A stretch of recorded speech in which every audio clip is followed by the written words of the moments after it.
Welcome to Underworlds from the Global Initiative Against Transnational Organized Crime. My name is Mark Shaw, and in today's episode, I'm talking to Louis Ferrante, a former mafioso himself, who has written a magnum opus about the rise of the American Mafia. Borgata is the name of the book. Louis himself recounts some of his own personal experiences in relation to the Mafia, and he gives a fascinating historical account. Over to the conversation.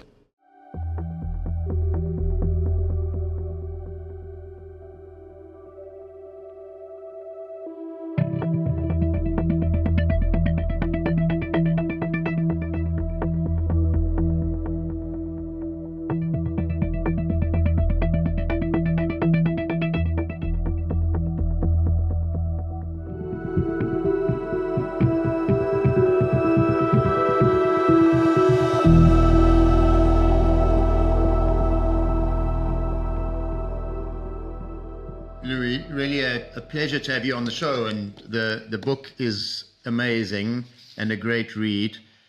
It contains, honestly, some of the best one-liners in the business, Louis. I mean, do they just sort of come out of your mouth, or is that like a mob thing, or do you work on the text to shape them? I don't want to give them away. I was going to read some out, but they're just brilliant, I have to say. Where do you get them from? Thank you. I guess when I'm writing, I try to be as natural as if I'm hanging out with you somewhere in a social club, let's say, because I'm back in those days when I'm writing. And we used to laugh a lot, and we took everything very light. For example, one time, we were playing cards around a table, and somebody came in with the news that somebody was killed. And somebody said, son of a SOB, that, I can't believe it. And I said, you knew him that well? And he said, no, he owed me money though. So like, yeah. I'm not sure why I'm laughing. Yeah. So, everything, it was all a joke. Even in prison, we made light of the situation. We always laughed. I think is it Augustus Caesar, when he was checking out in his final moments, and he said, I depart the comedy of life. And Italians also have an attitude that they look at life as a comedy. And the comic moments sort of lighten up the tragic moments. So as I said, even in prison, we laughed. We were one time in a holdover in an underground, sort of like a holding pen. And we're all chained up, and it's a miserable day. And my friend from the Colombo family said, he looked around at all of us, and we were all grim and, tired and worn out, exhausted. We wanted to get back to the jail. And he says, well, we got them right where they want us. It took a second to figure out what he said, but we all cracked up laughing, we made light of the situation. So I did the same thing when I'm writing. When I'm writing. Yeah, it might be somebody just got killed. And if I can find some humor in it to lighten up the scene and lighten up the moment for the reader, I do. If there's something that comes to me, I write it. Why hold it back? So I appreciate, though, that you enjoyed that. Oh, you as a reader, you read through it, at least me, and then you read that line again, and it's beautifully crafted, right? And it brings an argument together in some ways, or it's just funny, or it's a bit irreverent. For me, that made the book in many ways. You have really an interesting backstory, which perhaps not everybody knows about. So you've written Volume 1. I want to ask you about Volume 2 and 3, as I understand. But Volume 1, which is a history of the American Mafia. But what's your backstory? What qualifies you to write this? I got involved with stolen cars when I was a kid, as a teenager. And that led to chopping up the cars and selling them to auto body collision shops for parts. They would buy parts from me and my friends a lot cheaper than they would buy them from General Motors or Ford Motor Company. So it was a good business. And from the chop shop business, I was in an auto body collision shop one day when there were these giant toolboxes that these Snap-on and Matco were the companies, the brand names of these toolboxes that stood as tall as I am. And they were loaded with tools, obviously, and they were for the mechanics and the body work, the body work guys. And I said, wow, look at the size of this. And a friend of mine goes, they go for about $5 or $6 grand a piece. And the truck comes, every now and then, and the truck's probably got like $100,000 worth of tools on it. And I said, you want one? And he said, sure. And I started hijacking trucks. That was the first time I got into truck hijacking. And I realized that of all the cars that I was stealing and piecing them out, parting them out, bringing them to the collision shops, I could hijack a truck and within 10 minutes make as much as I was making in a matter of months. So it was obviously, the math wasn't hard to figure out. This was something new. And I was young and stupid, young and ignorant. I wasn't concerned with the consequences or the people I may have been victimizing, which was sad. But when we're young, we don't think, I think, as much as we are when we're older, as much as we do. So I saw a way. I didn't consider the risks involved or the people I was hurting, and I saw a way to make more money, so I went with it. And from hijacking, after one hijacking after another, I'm meeting more and more people on the street because you have to sell your merchandise now and you need a fence. And then you meet guys in the mob and you meet guys who are sort of associates of the mob, then real mobsters. And before you know it, I'm involved with the biggest mobsters in New York. And the reason being is because they are the underworld government. And as an underworld government, they've even been called, I think, by Senator Estes Kefauver as a government within a government.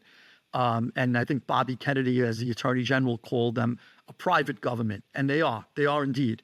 So as a government within a government, they want to know who's making money and who's earning, and they look for you. They'll find you. You don't have to find them. If they see that you're hijacking a lot of trucks and you're making a lot of money and you start to get a name as a stand-up kid and you're kind of like halfway there. And then the other half is if you want that route. And I did at the time because it opened up a lot of new doors for me. That's interesting. I mean, when you were growing up, were you aware of mob figures, if you like, in your neighborhood? Or did they, once you began your, let's call it, criminal career, basically what you're saying is they reached out to you. They saw you as a successful, and word got around that you were very good, you were running this business. You had to talk to different people to fence the goods, and they found out about you. When do you think they found out about you? I mean, sorry, there's two questions there. No, that's okay. So I think it's an entire subculture that you're introduced to, and you learn as you go. So there were a lot of friends of mine that were involved in quote unquote the life, which is La Cosa Nostra. The whole understanding of that subculture they had with them from early youth, if not birth. I remember one time I was at a funeral for somebody who died in the life, and there was a kid who was sitting next to me, and he was asking me questions, and he says, "Where are you from? What do you do for a living? What kind of car do you drive?" And it was just a kid asking curious questions, and the father, leaned over and he said, "What are you, a cop? Leave the man alone." This is how the kid is taught from when he's young. So, I said, "No, it's okay." I said, it's okay. He's just, I realized he's just a kid, but the father admonished him, don't ask so many questions. So it's the life that they're raised in, whereas I was learning as I went. And there's a sociologist who I read in prison. I can't remember his name, but he wrote about how it's an entire, each subculture you get involved in, whether it's drug cartels, the mafia, maybe the African Americans who sell drugs within the projects. Those are all three separate different subcultures that you have to learn. You can't just walk in off the street and think you're going to speak the lingo and understand how it works, and they'll spot you in a minute, unless you become part of them. It's a world you become part of. You become absorbed into that world, and that's what happened to me. So did I know mobsters beforehand? From the newspapers, nothing really big. It's as I started to branch out and go to different neighborhoods, there were neighborhoods surrounding my own where, you saw a guy on the street who had a tan in the winter because he's always traveling to nice places, and he has 3 or 4 cars. He has a Mercedes-Benz, a BMW, a Cadillac. He has all this gold he's wearing, and he doesn't work. So you start to realize, do I want to be like my parents who break their asses every day and they can't even afford to pay the bills? Or do I want to be like this guy? And for a young person, it's an easy decision. For as as you get older, you realize that there's long-term consequences to that man's lifestyle, but you can't see that when you're young. When you're young, all you see is what's in front of you. And my country's very materialistic. So you're raised materialistically. People who are considered successful are people who have things, who have money, who have toys. They're not necessarily, you're not taught from my neighborhood, you're not taught that maybe somebody could become an astrophysicist or somebody, he's a professor of such and such. So he's an icon, that you should follow. You're not aware of those people. They're not around you. And they're not accessible to you, those people. Those people are something you see in a book or on the news. The people you do see are on the corner, in front of the social club. They're the guys who are making money. So they're sort of your like go-to as far as psychologically. They're your go-to to achieve success. You want to be like them. You want to sort of like to mimic them. And that's what you do. So now when I got involved with the mob, there was a lot I had to learn, but I was a quick learner. And I'm already making money. So that's the biggest thing, an earner. And the other thing too is you have to be willing to commit violence. And I was, unfortunately, I was violent when I was young. I had no problem fighting with people. If there was a fist fight that, I wanted to fight. And then if somebody, had a knife, then I'm happy to pull a gun. If somebody had a gun, I was happy to pull a bigger gun. And then you learn to be what Machiavelli called virtue, which is nothing like virtue as we know it today. It's more sort of like cunning. And, you learn to become a cunning individual, to outsmart other people, which is something that I wanted to decompress and get away from when I finally changed my life in prison. And to complete the question as to my background, eventually I knocked off some of the biggest heists, probably in U.S. history, as I'm told. I got involved in, I was pulled in California on the eve of knocking off an armored car. Me and my crew flew to California. There are surveillance photos of me and my crew in California floating around on the internet now that the FBI took. We were down there to knock off an armored car. And then I was accused of doing other things that big. And at some point or another, we had an excellent crew. Everybody in my crew, I was in my early 20s, everybody in my crew was in their 30s, 40s, and 50s. And the fences that I regularly went to were in their 60s and 70s. So everyone was older than me. And the reason why they took me seriously was if I put a plan together, let's say for an armored car, for example, if I put a plan together and we hatched the plan and then we were successful pulling it off, it gives you a lot of sort of like mojo in the underworld. That goes on your underworld resume and you become somebody who's extremely in demand. And, my crew that I put together too, they were really the best at what they did. They were good guys. As close as what you'll see on television, although what you see on television is completely drama. It's all fake, where guys are talking in little things and, before a heist and then they walk, they have a suit and tie on and, there's stuff I laugh at when I watch that, but we were a well-oiled machine. We did our homework. We did our research before we made a move. I didn't even know what the word research was back then, but we were smart enough to case a place out, see what was happening, and then assign the right people to do the right job. So then I was successful pulling off all the heists at the time. Yeah, it's a fascinating story. This underworld reputation, which is built by doing stuff, doesn't that also make you very vulnerable? If your name is in and around the underworld, the state in all its forms is talking to the underworld itself through informants and others, isn't that a point of vulnerability? You both need that reputation in the underworld to bolster yourself, but that's something that in the end can be pretty dangerous. It's a great question that leads into the next stage of my life. I was unaware of the consequences. I was under the impression that once I committed a crime and got away with it, and we ditched the truck over here. Let's say we hijacked an 18-wheeler. Once we unloaded the 18-wheeler, and it was before the age of tracking. They just started to do tracking when I went to prison. So it was before the age of GPS devices and stuff on trucks. It was starting to happen, but not entirely. So let's say we took a truck, we unloaded it. in a friend of mine's warehouse, and then we ditched the truck. Once I left, I thought that the crime was finished. I didn't understand the law. I didn't understand that the federal government will allow for an informant to go back several years and say, we did something, and that's considered evidence. Just the hearsay even of an informant.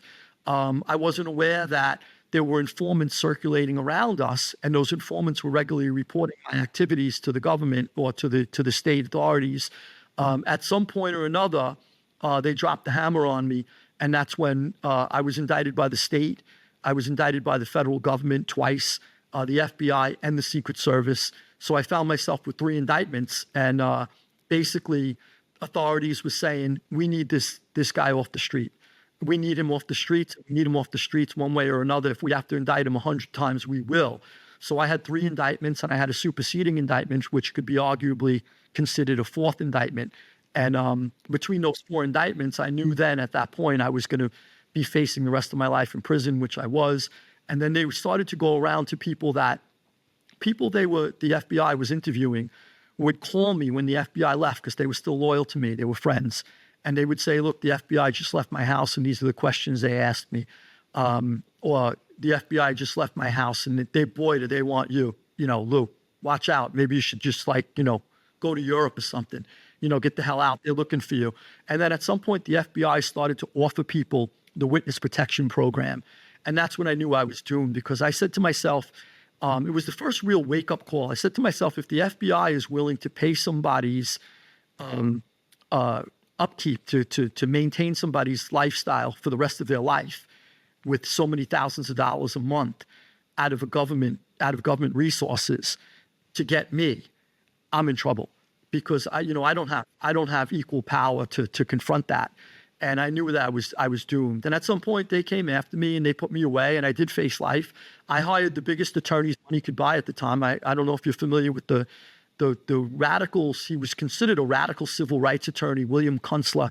He represented Malcolm X. He represented Martin Luther King. He did the Attica negotiations. He went into Attica prison during Attica prison riots. He represented some big people. And I hired him, and he took on my case. He said, any friend of, I went there, I was referred to him by somebody in the Gotti family. And he said, any friend of the Gottis is a friend of mine, and I'll take your case. And he did. You hired the best lawyer. If you wouldn't mind saying where you got the money to hire the lawyer, is this from the takings you had? I mean, how you did it? Did you receive wider support? Yeah, I mean, the money came from obviously illegal activity. And all of the lawyers out there, I'm mentioned in a biography about William Kunstler, where the biographer said that William Kunstler always said he never took money for a case, but yet here are 6 or 7 mobsters that paid him, and I'm one of the persons on the list. It's an excellent biography about Kunstler, and I didn't. It was to my surprise when somebody brought that to my attention that I was in the book. But yeah, I paid him a lot of money, and I paid other lawyers a lot of money too. I went through 7 attorneys. I paid some of the biggest attorneys the big money, and all of the attorneys, contrary to what they may say, they take cash. No criminal defense attorney will turn down $100,000 because it's cash. If they may try to ask you to figure out how to pay them. You may have to get some help from friends to wash some money, but they took my money. And no one questioned anything. I handed a very big attorney who's still alive. I can't say his name. One of the biggest attorneys in the United States. I handed him $25,000 once, and he literally went like this in his office and slipped it into a drawer. So I watched at my own eyes. I handed it to him. No one can tell me different. And he's lauded as one of the great U.S. attorneys, and not a U.S. attorney. I'm sorry, a criminal defense attorney in the United States. U.S. attorney would be a prosecutor. So this is what happens. But I had a lot of money. I spent a lot of money to fight my cases, and I went broke doing it. I didn't care if it cost me millions of dollars. What's it worth if you don't have your freedom? I realized that pretty quickly. And people do the same thing. If you're in there, you're with a lot of people. I don't care if they're the leader of a cartel, the Medellin cartel. I don't care if they're the boss of the Bonanno family. I don't care if they're the boss of an international opium ring from Asia. they will spend everything they have to get out of there, because all of the money in the world isn't worth it to stay there. There's no life. You're just existing, you're breathing. So I've seen it time and again, and I've done it. I've lived it. So after hiring and firing 7 attorneys and becoming very frustrated with the system, I studied law, and I was able to reverse one of my own cases pro se with the Second Circuit Court of Appeals on a technicality, not because I was innocent, but I found a technicality with the help of another friend of mine who was my cellmate at the time, brilliant guy who was doing a 35-year bid, and he became an absolute legal genius, better than any attorney I've ever been in contact with. Here's a guy, half black, half white, from Connecticut, convicted of drug dealing, sentenced to 35 years. And I could tell you right now, out of the 7 attorneys that I used, all 7 of them combined didn't have his intelligence and understanding of the law. And I think a lot of it comes from when you're in there, you have definitely a different understanding of the law because you're part of the law's punishment. You're not part of its oppression. You're not part of its, you're not pretending to be part of the defense against its punishment. And what is the law? Obviously, philosophically, the law has been considered just public vengeance, right? So you've been on the receiving end of that vengeance. Even if it's deserved, it's just been described as that. In my case, it was deserved. I would call it well-deserved vengeance, with from the public hammer. I deserved everything I got. But then again, it does give you these insights that you're able to get. I don't even believe that judges who sit on the bench can understand the law as well as I do, not unless they were put in prison for a month, or a week or a day, sit there and understand it for 24 hours and then tell me what your opinions of the law is. So anyway, he was an absolute genius. I was able to reverse one of my cases on a technicality, and I was able to cut down a much larger sentence, and I was able to get out after 8.5 years of prison. And in that time, I served time in some of the worst prisons. I was in Lewisburg Penitentiary the very first day in the general population. The Aryan Brotherhood hacked to death and gutted 2 black Muslims inmates. It was in the middle of a race war that I landed there for, which was horrible. These are things I'll never forget. Blood and guts all over the walls, all over the tier block. They show you pictures of the dead bodies and ask you if you know them the next day. You're locked down for months. You have to carry a machete in defense of your own life. And then I would say to people, but I'm not an Aryan and I'm not a black Muslim. Why should I have to carry a machete? Well, you could be hated by both groups, and if you're in the way, you're dead. And if they have to get somebody to save face when they're going back and forth with vengeance, they will kill you and say, well, we made a mistake.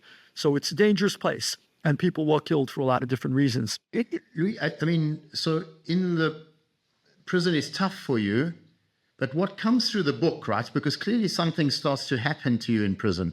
You are unbelievably well read, right? This is clear from the book. You have read everything. When did you start? Were you reading as a young man before you were hijacking trucks? Were you reading while you were hijacking trucks, or did you start reading in prison? Because there's a depth of reading that comes through here, which is quite phenomenal. And I'm not talking about reading on organized crime. I mean, you've already, mentioned you've read this book on sociology and other things. So you're reading philosophy, history, sociology, the history of organized crime. Do you start this in prison? Yes. I never read a book from cover to cover. And not before? No, I was literate. I was taught how to read and write. Obviously, I went to school as a kid.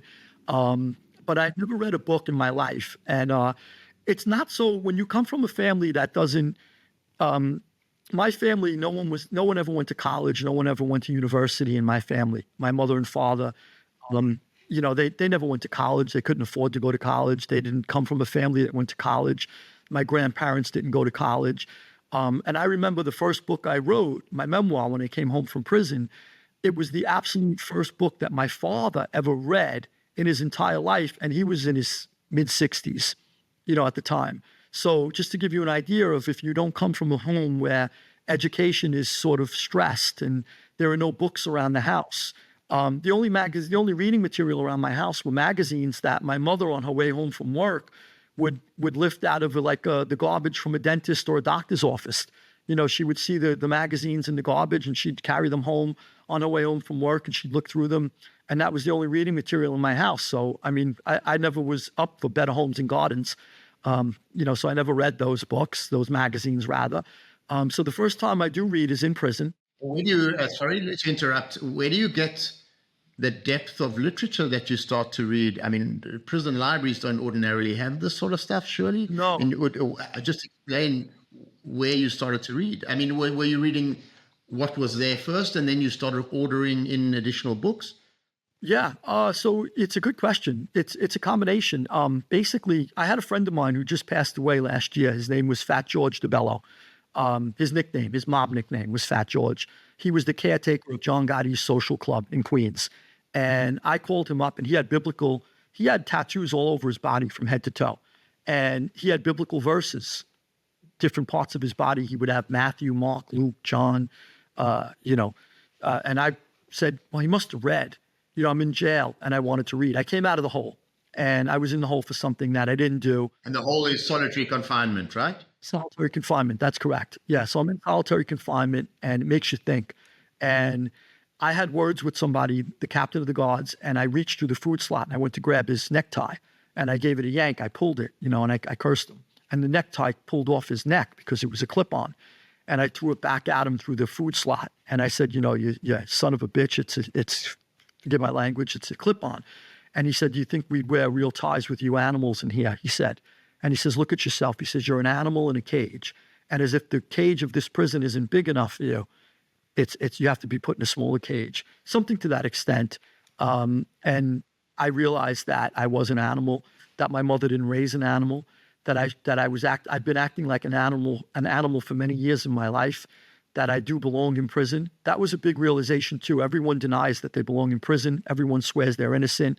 I think it was a big step in my mind, in my mental evolution, to realize that I belong there, to realize that I did do things wrong, that I had no right to do them. I have no right to put a gun to a man's head and take merchandise, even if it doesn't belong to him. I justified it by saying, well, it belongs to a big company. It's not his. He just drives for the company. So I would tell, usually we were as nice as we could be to the driver of a truck. We would say to him, look, you'll be home with your wife by 5 o'clock. Don't worry about it. We're not after your stuff. We're after we don't give a F about the company.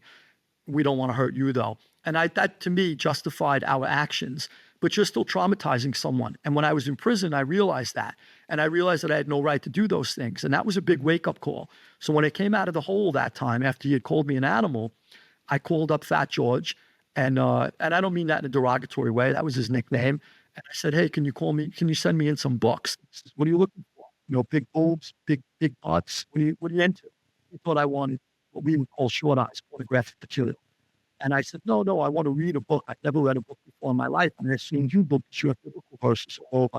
He says, yeah, I've read the Bible. I've read a few other books. He said, I'll send you stuff. I'll go to the bookstore. And he sent me in Mein Kampf by Adolf Hitler, a biography about Napoleon Bonaparte by Vincent Conan, which I probably still have somewhere on my bookshelf back there. And Julius Caesar's Gallic Wars. And I said, what? I called him on the phone. I said, what the frig did you send me? I had no idea. And, this is big reading. I was looking for probably something like a child's, Huck Finn is something, the adolescent version of, Mark Twain or something. I don't know what I was looking for, Gulliver's Travels. I don't know. And even those were adult books, but something like maybe an adolescent version of those. And he said, I went to the store. I told the broad, quote unquote broad, all that's our lingo. I told the broad all about you. And she pulled those books off the shelf. I said, what did you tell her? He says, I told you you're short and bossy. So she sent me the girl. Yeah. So anyway, I pushed through those books. I understood nothing of what I was reading, but I did push through them. And I bought a dictionary that was missing, I think, maybe X and Y or XYZ or whatever. And I would look up every vocabulary word each day, that I would never pass a vocabulary word. I made that as a promise to myself. I'll never pass a vocabulary word without studying it, knowing it before I move on. And then each night I would study my vocabulary words, and I kept reading. And eventually, in the beginning, it doesn't make sense to you. Who is Julius Caesar? Where does he fit in time? Who's Napoleon Bonaparte? Did they know each other? Did they, were they friends? No, they were 1,800 years apart. But you don't understand that till you start reading the bigger part of history. And so as I went, I kept learning, and I started loving what I was reading. And then I realized that there was a bibliography in the back of each book, and that would lead to other books. And then I would call home to family and friends and say, hey, can you do me a favor? I just read Napoleon Bonaparte, for example. Can you send me something about Robespierre? Can you send me about something about the Reign of Terror? Can you send me something about maybe Jean-Jacques Rousseau, who maybe wrote stuff that led to the French Revolution? Can you send me something about the French Bourbons, who were thrown out by Napoleon? Can you send me something about, and maybe Julius Caesar? Can you send me something about Hannibal, who fought the Romans? Can you send me something about Scipio Africanus? So one book would always lead to another. And then I was able to continue to read and put the pieces together.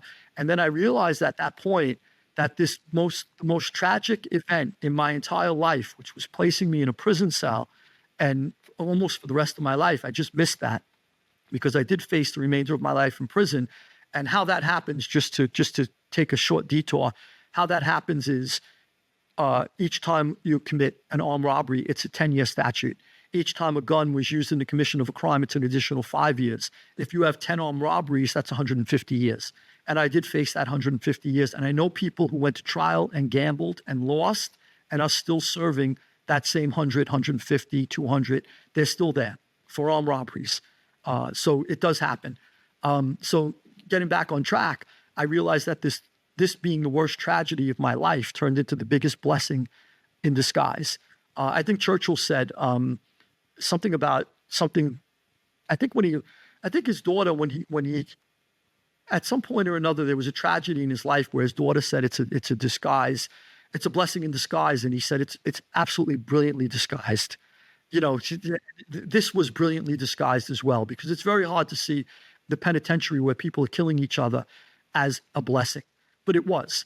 Although it was brilliantly disguised, it was the biggest blessing in my life once I found books, because now I had 18 hours a day to read. And I read. I carried a book to the chow hall. I carried a book to the yard. I carried a book everywhere I went. I was never without a book. And then also, too, I mean, God put things in my way. I had just finished reading War and Peace by Leo Tolstoy, and I went to the bathroom, and there was a broken urinal in the penitentiary in the bathroom. And in that broken urinal, which wasn't, there was no urine in it for I don't know how long. It's probably broken for years. So I washed off the book, but I literally took Anna Karenina out of the broken urinal and walked back to my cell, washed it off, and started reading Anna Karenina. What are the odds you found Anna Karenina after you finished War and Peace in a broken urinal in a penitentiary? These were things that got in my way, that, the things that are put in my way that you have to wonder. There was another guy, his name was Richard Messina, may he rest in peace. He was a corporate attorney, and he was an absolute brilliant man who was well-read. He was in there for something he shouldn't have been in there for, but he was brilliant in the sense of in literature. He knew everything about literature, and he helped me. So one day I walked up to him and I said, yeah, I'm reading this book, The Red and the Black. It's pretty cool. And he says, Le Rouge et le Noir. What a beautiful book. What is Julian Sorel up to now? And I said, wow, you read that? He says, oh, I may read it again when you're done. Send it to my cell. And then I began paying him visits at his cell, and he would say, did you read this? Did you read that? And he was sort of like a guide, to the Western canon. And, I found all these things, and the more you searched, the more things came to you. And as I said, I was reading 18 hours a day. I fell in love with history. I read history, philosophy. I read religion. I read science. I read, and not only a lot of people fall into the trap where now and then I would ask somebody if they wanted to read something. If they were Spanish, they would want to read Spanish history. If they were Asian, they wanted to read Asian history. And I would turn them on to, here's a biography about Mao Zedong. Here's a biography about Zhou Enlai. Here's a biography about Sun Yat-sen. But I would also say, you should read about other places. Don't just read about your own. Because I was never into just the United States or Italy, my heritage being Italian. I got around to eventually the history of Italy. I got around to the history of the United States. But I wanted to learn about the bigger world. So I would always push that on people.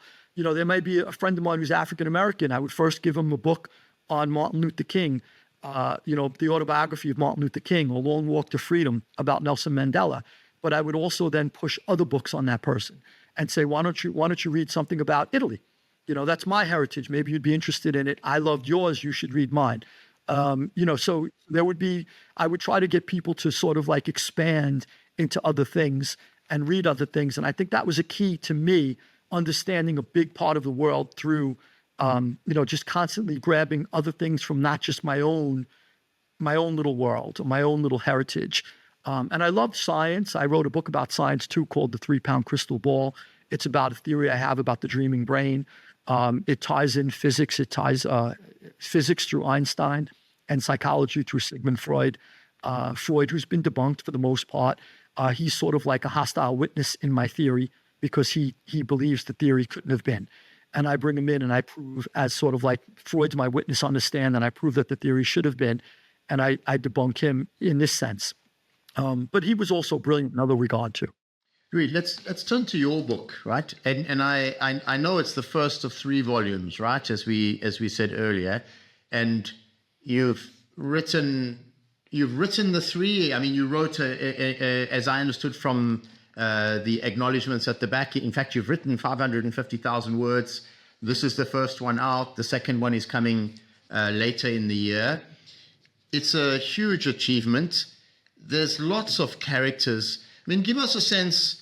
Who are the key people that emerged from this? Name some of the key characters, if you wouldn't mind, as you make your way through the story of the mafia. Sure. So the way I view history is that it's driven by originally men and now men and women. History is driven by individuals. And if we look at, let's say, for example, there are always people who stand out in history. Let's say we look at the history of the British Empire. We may find during the Napoleonic times, the people who stand out may be Pitt, maybe Nelson, maybe Wellington.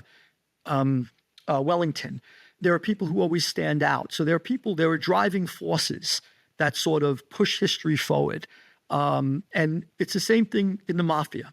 So in the history of the mafia, I wanted to focus on individuals who made the most monumental impact on the mob, driving its history forward as it evolved.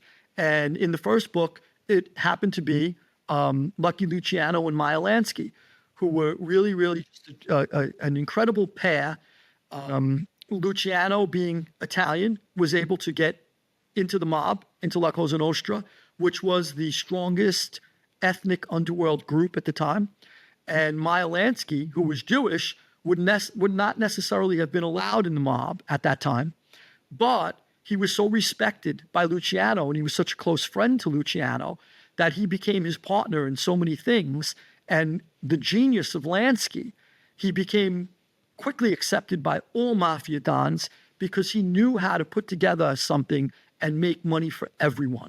And that always holds weight in the mob. The mob has really at its core, they don't see color, they don't see religion, they don't see ethnicity, only in the sense that you have to be a full-fledged Italian to become part of La Cosa Nostra, part of the family. That said, they will partner with anyone. We took over a club, me and my friends, in Midtown Manhattan many years ago before I went to prison. And the guy who owned the club before us told us, look, your best night is gay night. Make sure you keep gay night. The gays are very big spenders. They don't cause problems. They don't get into those stupid fights you're going to have on with men and women. Men want to fight other men over a woman at the bar, over you'll have a great night, keep gay night. We looked at each other and said, we keep gay night. We don't care. So the mob maybe is portrayed now and then as, well, they don't like gays. We really don't care. That's not to say you could be gay and be in the mob. That was probably the dividing line. It's about making money, Louis. The issue is, if you make money, correct, you're good. Correct. But Louis, can I? The one thing that's it's interesting because I think you may know in different places and including in South Africa where I'm from, we are counting criminal assassinations. So we are counting when organized crime kills somebody, whether they're in organized crime or whether it's a journalist or outside or whatever. And I was very, very struck in the book. And there's countless photos in here of bodies of members of the mafia who have been killed. I mean, explain the level of violence to us, because you tell fascinating stories of people knew they were going to die. There's a decision by the commission that somebody must die. People are dispatched to kill somebody. Inevitably, the hitmen are themselves killed. I mean, it's an incredibly violent story, brilliantly told. I must say, this sort of underpinning of violence. What's the purpose of the violence in your view? I mean, is it needed? It's central to your story, you know? It's always about money and power. And Right. yeah, always. And what I tried to do I used Plutarch as my model for when people Plutarch obviously did the lives of Greeks and Romans. And what he did was he pointed out their vices and virtues, and he would point out what they did right or what they did wrong. And I wanted to use that as sort of like a template for this book, whether it be a mobster or a mob boss, what he did right, what he did wrong, how he let himself into a trap, how he got himself killed, or how he avoided that trap, and how he was able to live. Lucky Luciano died in an airport of a heart attack. Why does he die in an airport of a heart attack when Ben Siegel is gunned down and blown, his eye is blown out of its head and plastered against a wall in California, and he dies such a horrible, tragic death? What are the differences between these two people? And I wanted to make sure that throughout the book and throughout this history, I always point out to the reader the mistakes or, to their credit, what they did right to either find themselves in that predicament or avoid it. And I think that's a big thing right there. And the other thing is why are so many people killed, as you asked? And is it a common thread? Does it continue? It does. And whenever there's money and power at stake, there's murder. And we don't like to admit that, even as members of polite society. We live in democracies, but the government kills and the underworld government kills. Those are the only two entities that kill, really, in this world. And this is, in a way, in both cases, it's a form of regulation. Is that what you're saying? The underworld acts against people who are moving outside of its bounds, who are a danger to it, who have broken its rules. Exactly. If you belong to an organization that kills, you know what the stakes are. So you know, yeah, I mean, you're well aware of what the stakes are. And now you have to live within the guidelines of that organization. Now, have you? I wasn't aware until I was in prison. I was naive enough to believe before I went to prison that if you broke the rules, those are the people who died and disappeared.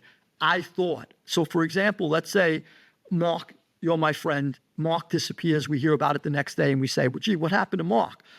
Well, you're told, first of all, a story that's probably propaganda. And you don't realize that Mark died for a different reason. You're told he died for something, or you're not told at all, or you don't ask because you're not supposed to ask. Why are you asking? Are you informing? Are you reporting to an FBI agent? Why would you want to know? So you might only ask close friends that trust you enough, but you won't go sit at a card game and go, hey, why did he die? Everybody in the table will look at you. Say, is he out of his mind? You're not supposed to ask those questions. So when I was in prison, a lot of people who I felt or understood or thought died for reasons because they did something against the Borgata. They did something against the family. They were either about to inform, or maybe they slept with someone's wife. They broke a cardinal rule and they had to die. You believe that. Now I'm in prison, and once I learned the law and I studied law, I reversed one of my own cases from prison after having studied law. So a lot of people came to me and asked my legal advice, and I would help other people file briefs. I would help other people try to get them out of jail, and in some cases I was successful.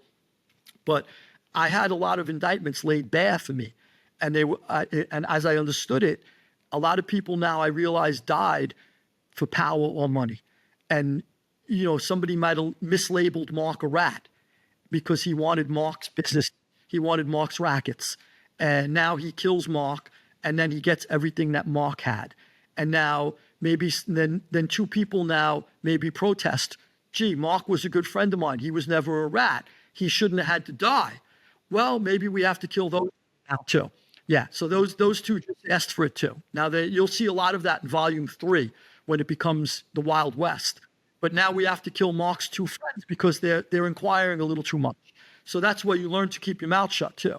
You don't want to be on the list, right? So, this is an underworld government, but hey, look, volume 2 gets deep into the Kennedy assassination, and a lot of people who did not go with the flow were found to have, there were like an inordinate amount of quote unquote suicides, where people are just, one guy shot himself 5 times in the chest.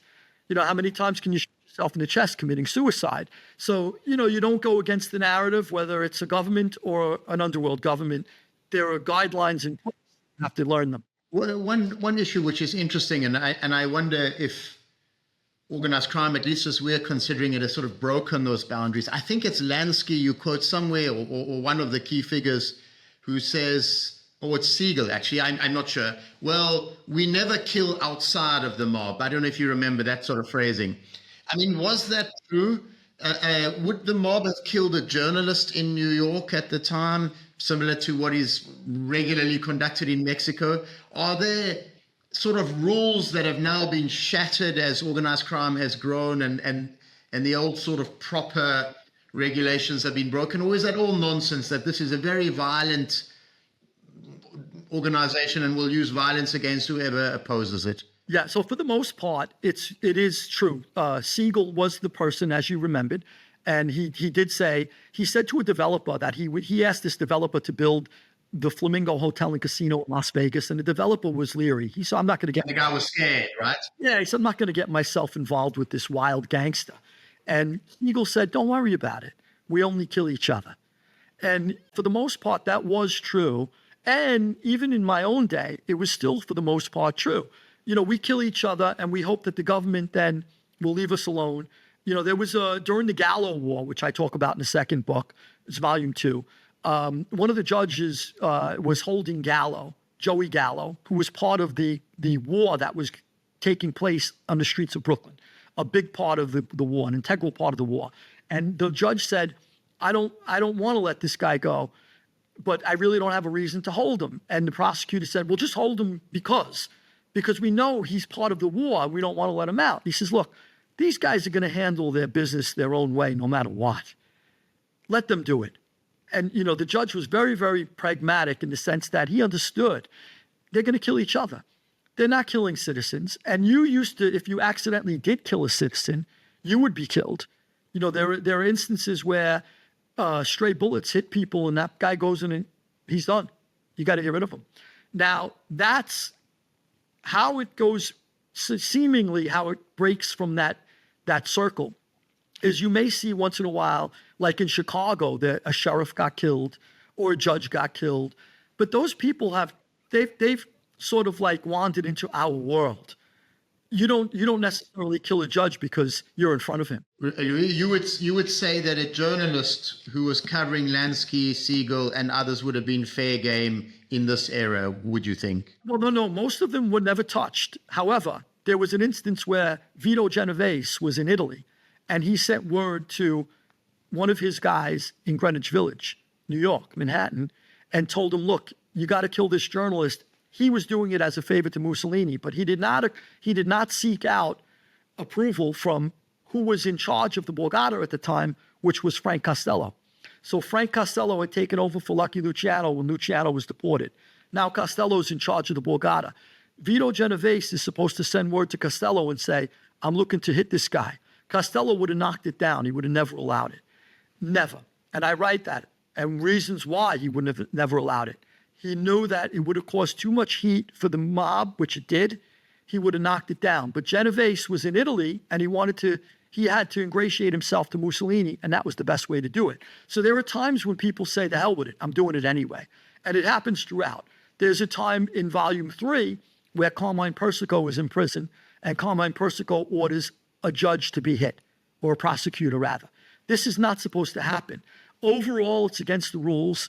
It's not supposed to happen. I also talk about somebody who killed an agent, never supposed to happen. And that guy was killed in return, in response. There was a mob guy. I was friendly with the family. I knew the family for many years. They're a good family. They're a beautiful family. However, the guy was a little bit of a wild man. He killed someone thinking the guy was an informant. He did not realize he was a DEA agent. And once he killed him, the mob said, well, they were tossed about it. He didn't know. Some people stuck up for him and said, he would have never done it intentionally. We should keep him alive. And then there were others who said, whether he did it intentionally or not, at the end of the day, he did it. And the only way we're going to release the heat from us, because the DEA and the FBI have not stopped with us now is to kill him and leave the body somewhere. Let them see that he's dead, and we'll call the heat off of our organization. And I talk about that in volume 3 as well. I get deep into it, and I knew the major players in real time. So I was privy to a lot of stuff that happened, a lot of the conversations that took place. And I discussed that in volume 3. But as a rule, the mob knew that this isn't Sicily, where you could blow up judges, you could kill prosecutors. Over here, the public won't stand for it. The American public did not want that. And I make that very clear in the beginning of Borgata, volume 1, where we talk about Chief Hennessy in New Orleans. Chief Hennessy got involved in the mob. Yep, he got involved with the mob.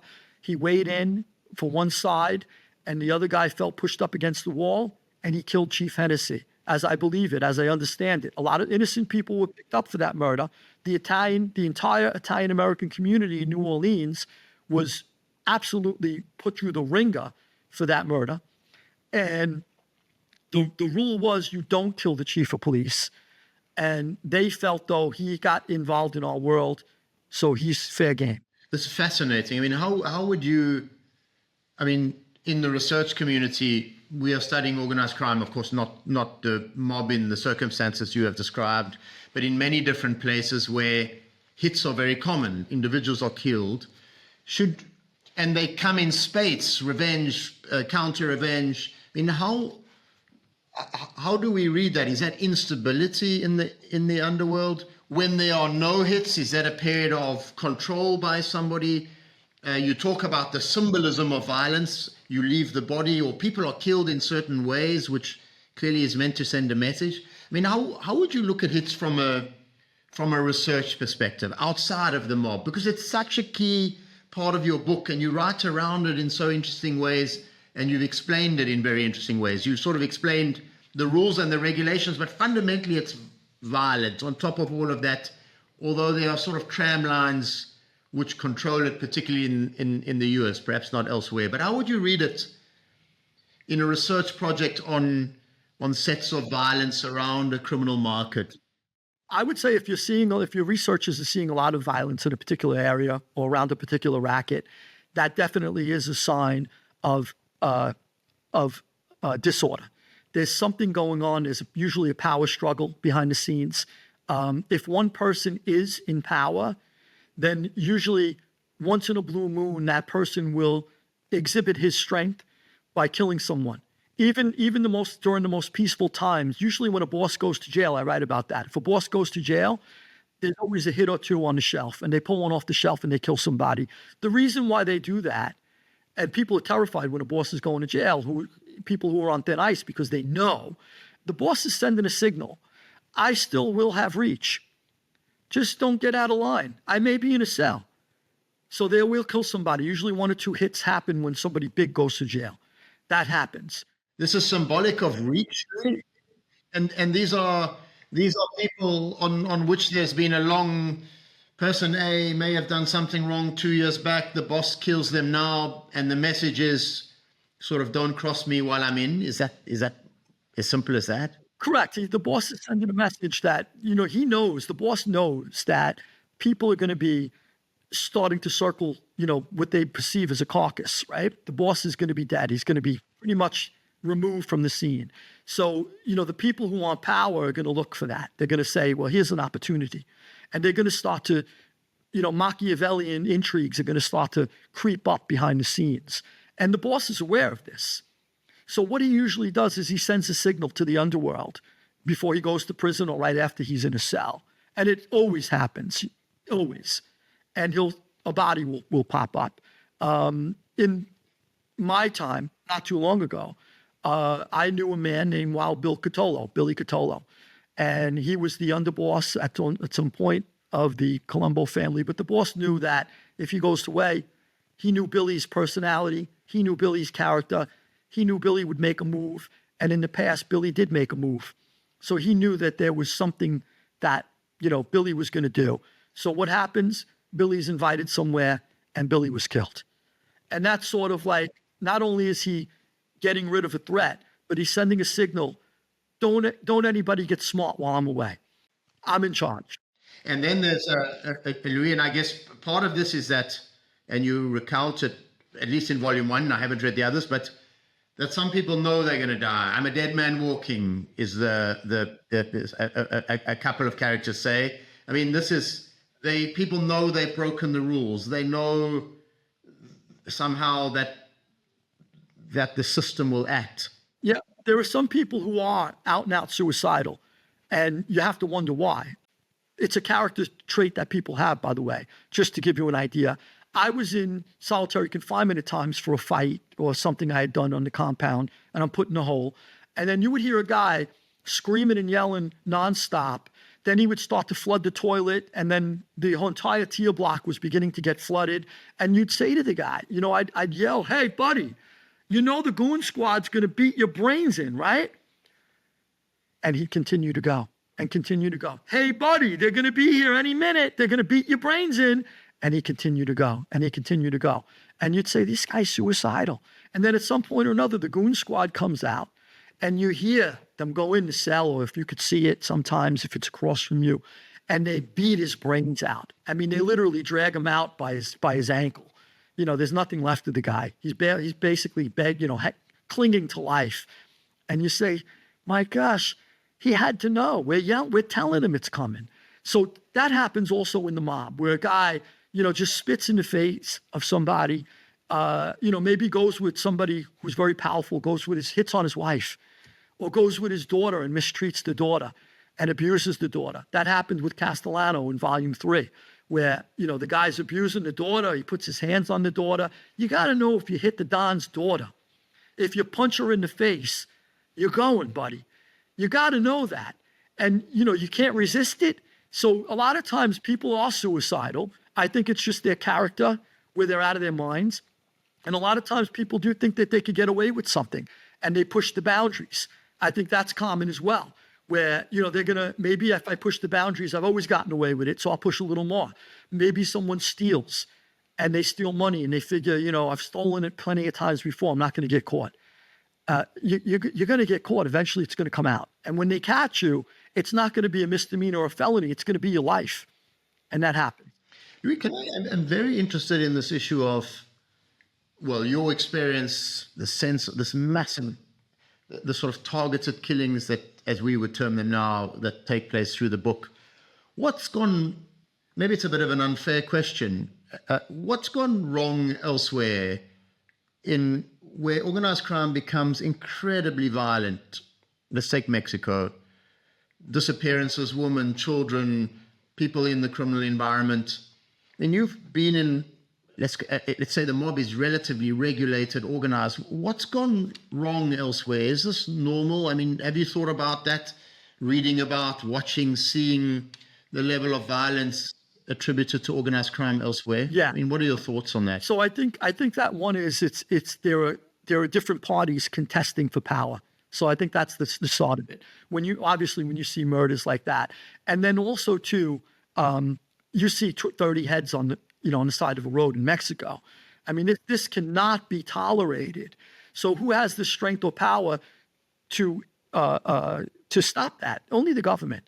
So, and if the government needs help from someone else, then maybe the government isn't strong enough, that they should call allies then and help them. Look, we need help, or do their best to stop it, but they don't. So what's going on there? It's obvious that the government's involved to some extent. It becomes quite apparent. If the consequences aren't being, there are no consequences, or they're lame, the consequences, that's your immediate understanding that somebody bigger is involved, that the government, and it might not be the government, meaning the people who are elected officials. The government they just got a new government in Mexico, a new president in Mexico. She may not know the cartel people, but there are people behind the elected officials who are really the power, the donors, the people who are behind it, the money. And those people may be working to some extent with people who get away with that. And then they're fighting. Maybe there are two different parties involved.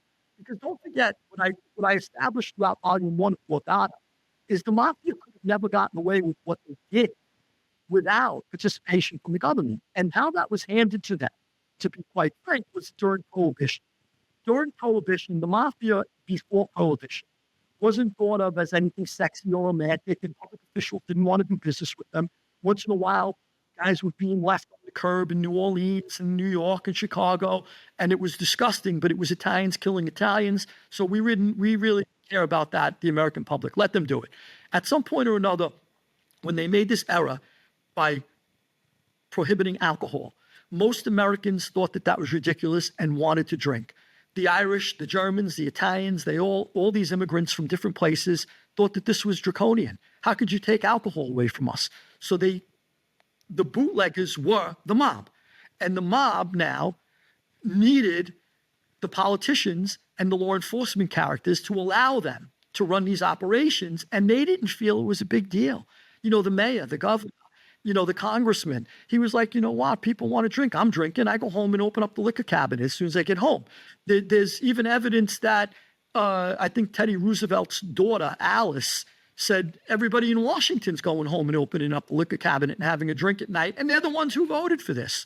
You know, she pointed out how hypocritical it was. So once the mafia established those contacts in government, in law enforcement, when Prohibition was repealed, they had those contacts, just basically still had their hand out going, what's next? I've been getting $50,000, $60,000 a month for years now. Is there anything else we could do for you? Sure, we want to open up casinos. We want to gamble. We want to do this. We want to do that. Okay, sounds good to me. And we would continue, the mafia would continue then to buy those officials. Then we have, midway through the book, we have Frank Costello running the entirety of Tammany Hall, which was the politically corrupt machine in Manhattan, in New York, and putting judges on the bench. So you have the biggest mobster in America appointing judges to the bench. And it's proven. Frank Hogan, who was the prosecutor, couldn't believe when he heard that. A judge called Costello and thanked him when he tapped his line. Frank Hogan heard this and he said, gee, thanks for getting me appointed to that bench. And he said, sure, we're always friends. And then he goes to the Tammany Hall people and he says, look, you know what's going on with Frank Costello? He's pointing people to the bench. And the head of Tammany says, I have no idea what you're talking about. Little did Frank Hogan know that Frank Costello put in the head of Tammany as well. Louis, tell me, because you write brilliantly on Prohibition. The story is very well told, and of course with the characters coming through and the sort of business decisions they've made, as you've described now, and how that opened up space. Tell us about Dewey, because you, in fact, as I read it, actually give him, he's pretty hardcore. He has a real impact on the mob. And I think you treat him very sympathetically, actually. And in our work, I read that as, well, actually a few good men can make a real difference to an illicit market which is violent, out of control, corrupt, and the like. I mean, what are your thoughts on that? So Thomas Dewey was a central figure in book one. He was the first one to really launch a concentrated attack on organized crime. And he did it, no holds barred. He was ruthless in his pursuit of them, and it was warranted at the time. And Dewey, though, at some point or another, Dewey, I think, realized also, too, because he lightened up on them later as governor of New York. And so it was obvious that he was doing it as a means to higher office, looking back. No one knew that at the time. But he would target a central, a big figure, a prominent mob figure, Lucky Luciano, Lepke Boccolta, Dutch Schultz, and he would take them down, and he would get all of the media that went with that, because Dewey's had an eye on the White House. And at some point or another, Dewey gets into the governor's mansion in New York, and then he starts to say, well, I'm good with the mob. And he deports Luciano. He's a lot easier on the mob. People wonder, was he getting donations? Did they donate to his campaign as governor? But Dewey was smart enough to know that they ran Tammany Hall. So even though they would allow for a prosecution of one prominent figure, he didn't really dismantle the entire mob. They're still in control. They're still running Tammany Hall, and he still needs Tammany Hall to become governor of New York. So he goes on to governor. He takes a shot at the White House. He doesn't make it. But basically, Dewey was, as a prosecutor, that really first guy who attacked them. But as a politician, he had a different view of them. And in volume 2, we see that with Robert F. Kennedy. Robert F. Kennedy, the Kennedys were in bed with the mob through the father. And the father reached out during the 1960 election. The father reached out to a lot of big mob figures through Frank Sinatra. And he said, look, I need to carry Chicago. Who owned Chicago? The Chicago mob. Sam Giancana at the time controlled all of the major wards in Chicago, and he controlled Mayor Daley. So at that time, you needed Chicago, then you need to make a compromise with the mob. They did that. And the mob thought in return, they would sort of have a hands-off approach. Sure, Bobby Kennedy was horrible towards us during the McClellan Rackets Committee hearings. He embarrassed us. He did everything he could to put us in jail. But as if the Kennedys get the administration that they want, they get into the White House, it was believed they would look to bigger problems in the United States like civil rights. Civil rights was long overdue in the United States. We needed a president to address that. They would look towards nuclear proliferation. We were having this horrible nuclear race with the Russians. Somebody had to stop to put the brakes on that. So the mob thought that the Kennedys will move on. They were blindsided when Bobby did not move on. Bobby became Attorney General, and he continued to go after the same mobsters who helped put John F. Kennedy in place. And that I'm laying the groundwork for Volume 2, which I get deep into that. But usually what happened, the mob's experience with Dewey was once he gets what he wants, once he gets the publicity he wants, he moves on. Senator Estes Kefauver. Estes Kefauver ran the Kefauver Committee, which attacked the mob across the United States. But, by the way, he avoided his own state, his own home state. He didn't go near his own home state. So there's always a little politics involved. But when Estes Kefauver got his presidential nomination, he wanted to be the president. He was nominated. He won the Democratic primary. He beat John F. Kennedy at that point. I think it was in 56 or 58, or 56, 56. And then he moved on. Estes Kefauver no longer wanted to chase mobsters. He wrote his little book. He got his book deal and he moved on. So the mob figured, okay, if they come after us for political reasons and they get what they want, they move on. And they believed the Kennedys would do the same thing. The unfortunate thing was that they didn't. Part of the reason was that the father, who made a lot of the underworld deals with the mob, he suffered a massive stroke and he was incapacitated. And at some point or another, the Kennedy children who always listened to the father, the patriarch, they didn't have the patriarch telling them, hey, you owe some favors through me and back off. They no longer had that. And I think that was a key part of their downfall. Really, the story you've told now, these big historical sketches, is there enough written on the influence of the mob on politics historically now? Is this a sort of, do we have the story right? You're quite critical of scholars broadly, is the term you use, or people who have written on organized crime in the book, with some, again, quite funny and well-crafted side comments. Do we know the full story? Will we ever know the full story? Do we need to know the story? Is that your purpose in writing the 3 volumes? So it's not my purpose, but I can't avoid it. So it's basically, there are relationships. The mafia today is no longer, it's a mere shell of what it once was. And the reason being is that they don't have judges. They don't have politicians in their pocket anymore. It's very difficult to bribe a judge when a judge makes $250,000 a year with all kinds of benefits, and he goes to, galas, and he's the most respected man in the community. What is he going to get by taking $50,000 from a mobster? He's not going to throw a case anymore. You're not going to get that. And do you have judges who are in bed with corporations? Maybe there are some judges who should have recused themselves from major corporate cases, and they have stocks in the corporations. It seems maybe that they've moved on, but no one wants dirty money from a mobster anymore. As far as police, you have a policeman who maybe is a local policeman, and you used to be able to give him, a couple of $100 here and there, and he was in your pocket. He'd turn away when he saw a gambling, a casino, an illegal casino. He wouldn't really care. He maybe even come in and gamble a little, and everybody knew him back in the day. Now the cop says, yeah, I make, $70,000 a year with all kinds of benefits. I got an excellent pension. I'm not throwing it away. I got medical. So things in society have gotten better in the United States, where it's much more difficult to bribe somebody. I mean, what was the turning point? Because at the end of volume 1, I really look forward to reading volume 2 and 3. But at the end of volume 1, you sense the mob's decline, right? It's there. These key figures have been. It's partly due to state action, but it's also due to the mob killing each other as you end volume 1. I mean, what's the turning point? Does that come in volume 2?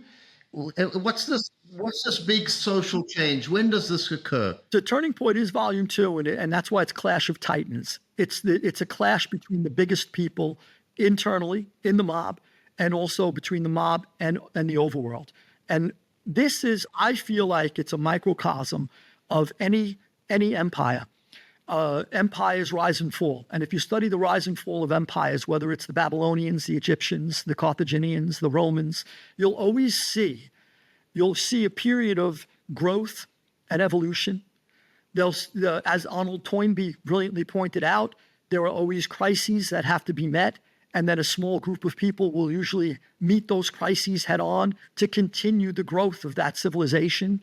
And that civilization, obviously, Toynbee is talking about, not empire, but there are parallels to be drawn. And then at some point or another, you reach a point where the growth they've reached maturity. And what happens when you've reached maturity is then there's conflict, more conflict than ever. Sure, there's been conflict in the past, but now the conflict is internal. And now, in the United States, look at us. We've been a great empire for a long time. We don't like to admit we're an empire, but we are an empire. I mean, we certainly are. We meet the definition of empire. And now we're in conflict. We can't get two parties to agree on anything. We're at each other's throats in the United States. I see it objectively because I see it as an historian.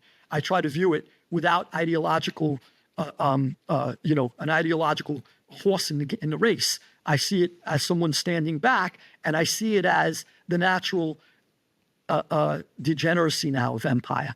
We've reached a part where the dollar is printed. We're printing dollars without anything backing it. The economy isn't what it once was. A lot of people are suffering. And there's nothing that the people, they wish that the government could do something about it to curtail it. But really, there isn't anything either party could do about it. We've reached a point where we're at each other's throats now. That will happen in volume 2, in the mob. If we imagine the mob, which I have done as an empire, they've had their growth and maturity. Now they've reached, their peak. They've expanded as far as they could expand. And now what happens? They fight, they kill each other, and then it starts to contract. And that will happen. I think it's a period the United States is going through right now as we speak, believe it or not. I think the British Empire did it as best they can when they retracted. It followed World War II when the Brits were told by FDR, you can't be colonialists anymore. You got to stop this stuff. Churchill, who I love, by the way, I'm a fan of Churchill, but Churchill was for colonialism to a certain extent. And they said they realized they had to retract from that idea of colonialism. They couldn't continue. And they did it as peacefully and gracefully as possible. But usually it's not that peaceful. And the mob will be in volume 2. You'll see the Clash of Titans, as I call it. And in volume 3, you'll see everyone is at each other's throats. And what they're basically doing, Sir Arthur Helps, who wrote a brilliant 4-volume history of the Spanish conquest of the Americas. He wrote in one of his introductions something to the effect that after the animals of the jungle have killed the carcass, what's left is them to fight with each other over the remains of the carcass. And that's where we are in volume 3 in the mob. The carcass, it's the rancid carcass of empire that's left, and they're all killing each other over what's left. And it so happens that that's when I was part of the mob. I saw a lot of it firsthand. I was much lower in rank, but I was friendly with the people at the top. So I was definitely, sort of like a fly on the wall for some great conversations, and I saw things unfolding in front of me. And then when I went to prison, I was away with a lot of the people who talked openly about things that happened. And it was, once again, I was put in a perfect place for the person who could not only write volume 3 as a historian, but someone who was there and saw it with my eyes and heard it with my ears. But I think it's the natural life of empires. And it happens whether it's in the geopolitical world or it happens in the mafia, which I sort of portrayed, and which has been called by Life magazine, Time magazine. It's been called an empire by others. It's not just me that I pulled that out of thin air, but it really could be considered an empire in America. Louis, thank you very much. The Life and Times of the Mafia, the American Mafia, over 3 volumes, this huge piece of work. We look forward to reading Volume 2 and Volume 3. Thank you very much for the discussion and the back and forth and the very candid views, Louis, both about your own personal time and struggles, and then this rejuvenation yourself through books, interestingly enough, and then writing your own books. We are really appreciative. You'll find a link to Louis' book at the bottom summary, Borgata, Rise of Empire, A History of the American Mafia, in the video summary below. And for more research about organized crime, head over to our website, globalinitiative.net. Louis, thank you very much for being part of the discussion today. Thank you for having me, Mark, and thank you for the work that you and your organization does. Greatly appreciated. Keep up the good work. Yeah, tip my hat to you guys.